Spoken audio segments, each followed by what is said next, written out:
McGregor Point Provincial Park is located on the east coast of Lake Huron, south of the Bruce Peninsula. It is approximately a 3-hour drive from the Toronto area, and we are spending 2 quick nights here. The park has over 16 kilometers of hiking and biking trails, and there is a visitor center. Unfortunately, it was closed due to COVID. Along the lake it is rough and rocky with only a few areas of sandy beach to explore.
Well, we have made it.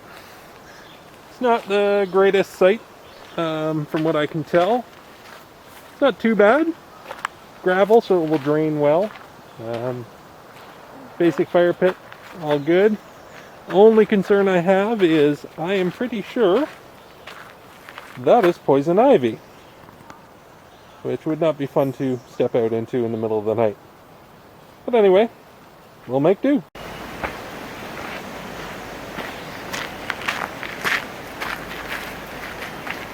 So for this, I'm actually going to hammock camp.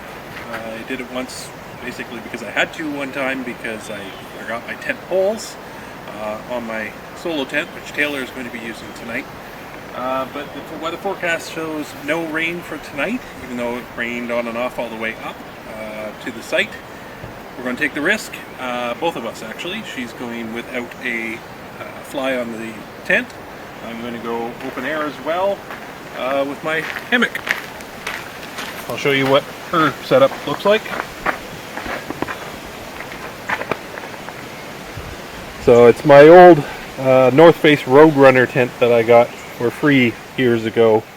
Okay, double thinking this. The only concern I actually have, not the rain, is the fire pit. I'll have to make sure sparks keep down, or I'll at least move the bug net out of the way while we have a fire later.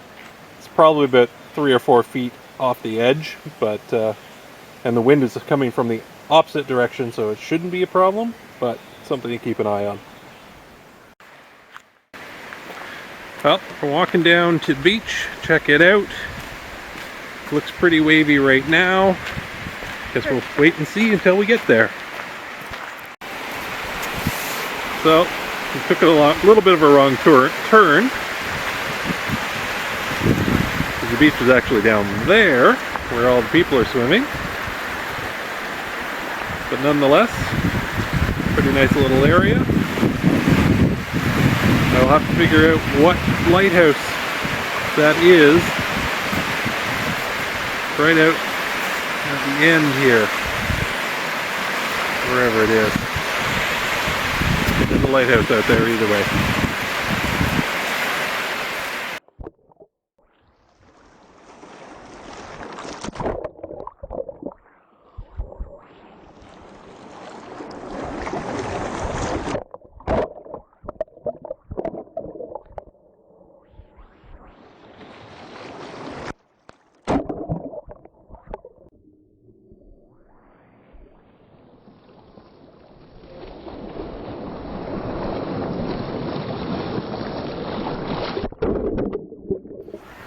Well, here's the decision. We're not swimming, at least today. It's fairly cold. I'd say the water's maybe 10 degrees, but it is Lake Huron, so not overly surprised that it's cold. Well, we've come to check out the turtle pond, and lo and behold, we do see a turtle. It's a little painted turtle or red-eared slider, I'm not sure which. I'll check it out in the video later. But there are supposed to be spotted turtles here, which are rare in Ontario. So maybe we'll get to see one. Alright, so I have actually made up some bannock. I have just a regular bannock with a few raspberry seeds that fell over that I'm going to fry up first. And one I've actually put a whole bunch of raspberries in. So hopefully that'll taste pretty good. We'll cook it up shortly.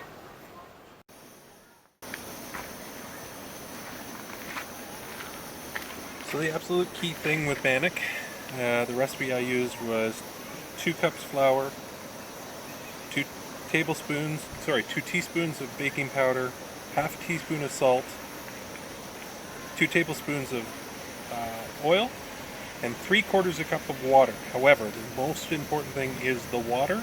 You have to add it very slowly, because if you have too much of it, it just ruins it and becomes a sticky mess. So you have to add it and knead it in drops at a time. Maybe not drops, but teaspoons, tablespoons worth at a time. Capful, what have you. But either way, you have to do it so that it becomes the consistency of dry plaster, almost. Semi-dry plaster is the best way I could describe it. That way you get your best bannock. Otherwise it's too sticky, it's a mess, and it can still work, but it's not as good. So it is a fry bread, and because it's also unleavened because it has no yeast in it. So getting my pan hot and going to start frying it up.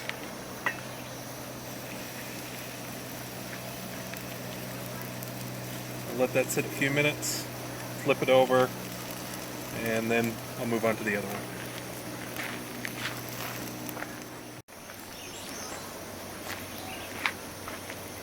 So because of the thickness of it, you have to almost watch it, because with this stove anyways, they don't have a lot of control. So I'm going to have to heat it, make sure it cooks all the way through, otherwise it would be raw.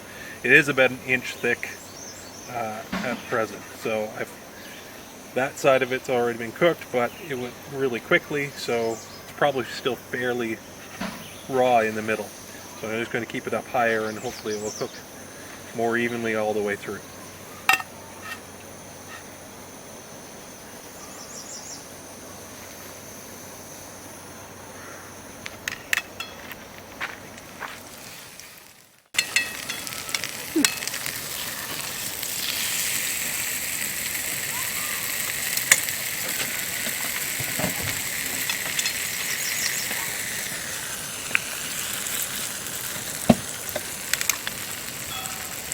You tried the regular, how is it? I don't know if it's fully cooked. Try it.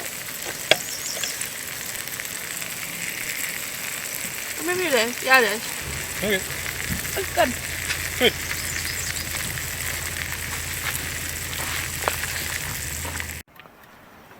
Well, it looks like the raspberry was also successful. It looks, I think it's a little bit thinner, so it cooked more thoroughly. But yeah, looks good to me.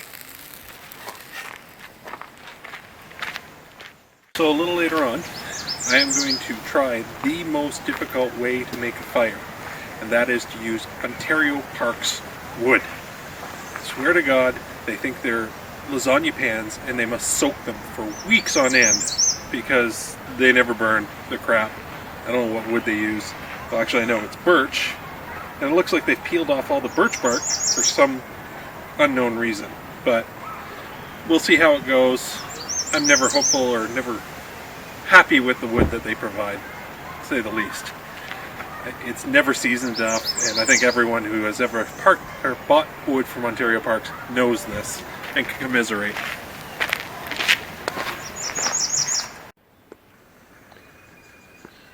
So we're going to do a quick run around the tower trail. go check it out. See what else is kicking around out here. Maybe see some animals as it is getting closer to dusk. Wait and see. So we're actually on top of the tower that overlooks a wetland, and the white object in the center over there is actually a bird blind. We'll head over there next. Pretty nice view. Weather has definitely gotten a lot better than it had been on our way up. Monarch butterfly living on milkweed, which is the only thing it really eats, because it's also toxic, which makes the caterpillar toxic, and also subsequently the butterfly itself. So not an overly exciting hike. A couple snowshoe hares and a couple of woodcock, but that was about it. There was no wood ducks, No deers. no deer. Next time. We'll see if this works. It will light fine over at first, but whether or not it will stay lit, that's the ultimate question.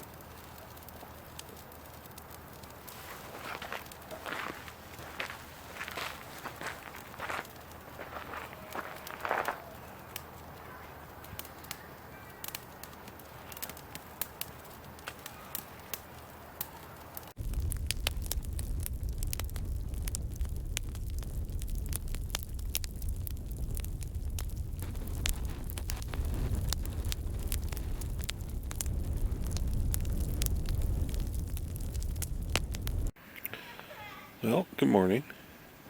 So last night I went down to the lake, set up my tripod and tried to do some pictures of star trails, and if any turned out, I will be adding them probably right about now into the video.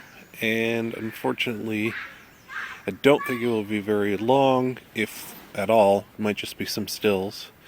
Let it go for about an hour and a half and hung around. It was chilly, and then I realized once I went back to the camera to shut it down for the night, it was covered in dew. So had it actually been cold enough, I think it would have frosted last night. It was cool, but not too bad. I think it was about 12 degrees.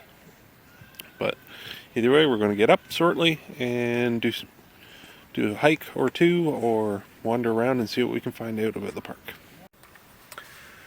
Alright, quick change of plans for this morning. It actually got down to probably about 7 degrees last night, and there was a heavy dew, and because we had slept without our flies on because of how nice it was supposed to be, Taylor is extremely cold and damp, so we're going to quickly run into Walmart and grab her a good nice warm sweater, and probably going to take advantage of coffee and Tim Hortons at the same time. So Taylor's decided she'd rather have a nap at the moment, so I'm going to go on a hike and basically hike around the park, join in a bunch of trails, probably do hopefully about 10k in total, just to give her a break, let her have a nap, and I'm going to go out and see the park. Talk to you soon. So all these Ted trees, these are all ash trees that have probably died from the emerald ash borer, most likely anyways, I would assume, down this way. The one thing that actually has been good on this trip is I have not seen any gypsy moths or any of their larvae on any of the trees, so that's a good sign for this park.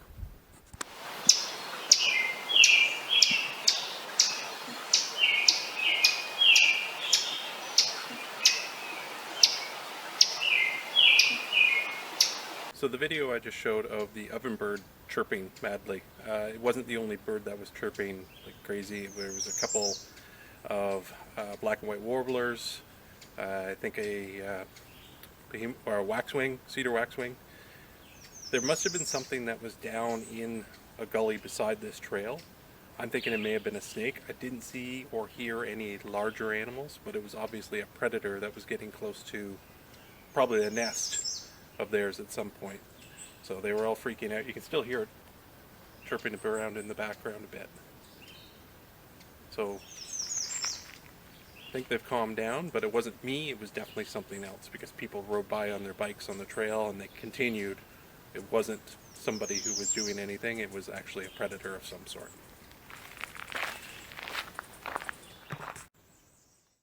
So most of the hiking trails in the park seem to be pretty flat, similar to this, a bit muddy in spots. There's not a lot of topology here.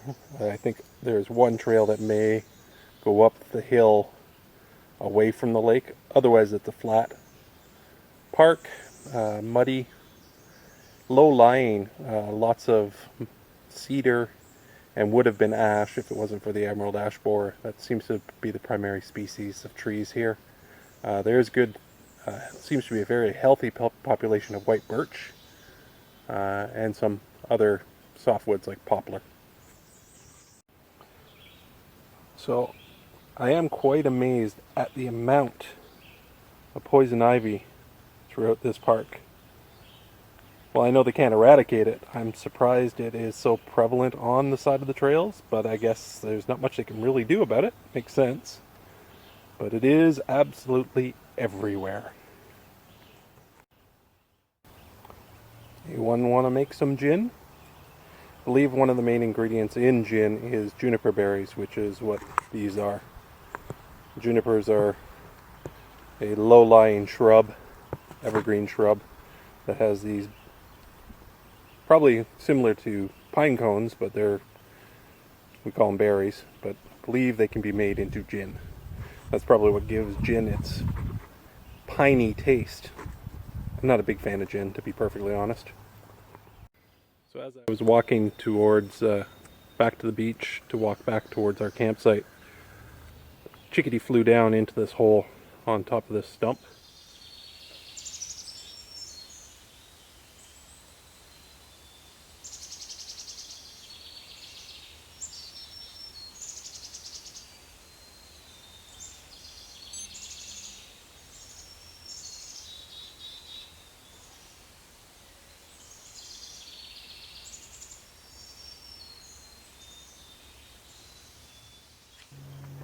Big, beautiful sumac blossoms.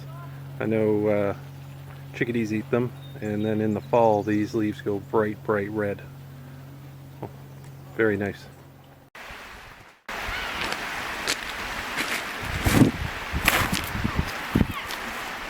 So, we're standing on what's called Sunset Point. That's west. Not sure why they would call it that though.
Well, good morning. It is roughly 5:30 on Sunday morning. I'm currently out on a walk. It was a bit early calls from the birds this morning that woke me up. Really loud, actually. It was kind of nice in some regards, but it was a little bit noisy for me anyways. I'm a fairly light sleeper. At least 3 whippoorwills were calling, which is kind of neat to hear. They're a fairly rare bird. They're part of the goat sucker family. They're a funny looking bird, big flat mouth, sort of opens almost like a frog's mouth. Their beak is very wide, but they scrounge around after bugs in the shrubs, low-lying, and they're nocturnal, so you never actually see them for the most part. Very rare to see them, but you do hear them on occasion. So I'm out for a walk this morning. I'm going to go walk towards the south end of the park and do a loop because I'm awake. Taylor's still asleep. So there wasn't much activity video taped yesterday, just because it ended up being a vacation type day. After my hike in the morning, we went down to the beach, after a nap actually. So had a nap and then went for a bit of a swim. Taylor went swimming here at the beach in the park, which isn't a great beach. It's short, and there's only a small crescent area that is a sand spit, or where they've probably brought in sand, is what I presume. Otherwise, the majority of the beaches are the rocky all the way out into the lake, so it's not really great swimming. So we also then drove into Port Elgin, and then up to Southampton to check out the beach there. Water was much colder because they have made it a beach, and it is deeper, so it is quite a bit colder, so we didn't stay very long.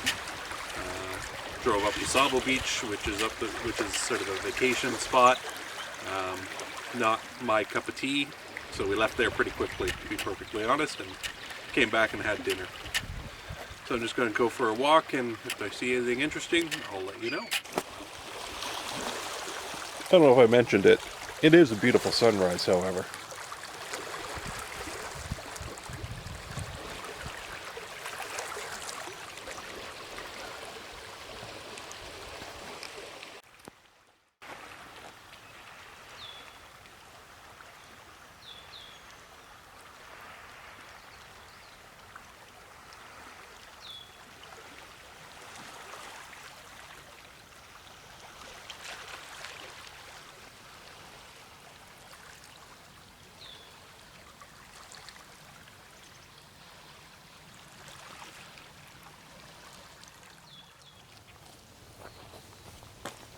So, we've seen a few of these throughout the park. I'm not sure what they're actually supposed to be for. I believe there's some sort of sampling for wildlife, I believe, or some sort of a trap, or it's a grid for what grows in the area.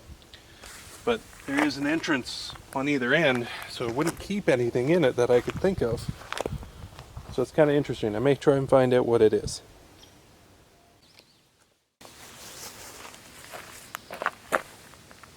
Okay, so we figured out what these are. Well, we didn't figure it out. We went to the park office and asked.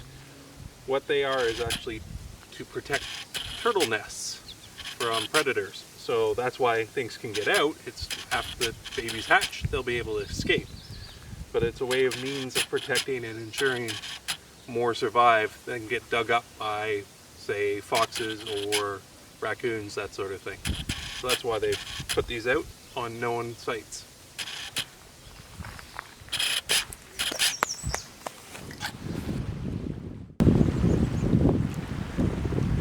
So, McGregor Point, provincial park.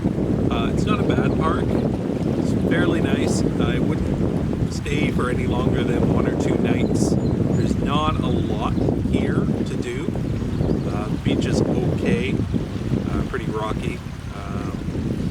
And there is some hiking trails. They're all flat, not a lot of topography, as I said before, to really make it interesting to hike. Does seem to be a fair amount of bird life here, which is pretty neat to see. A lot of birds that I could hear.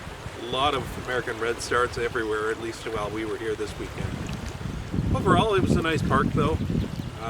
May come back in winter and try a yurt here. That's something we've talked about, and we'll see. But otherwise, it's been a good time. We're all packed up. We're just doing a little quick hike before we probably head out for the day. Thanks for watching, guys. If you like, subscribe and hit the like button. You're much appreciated.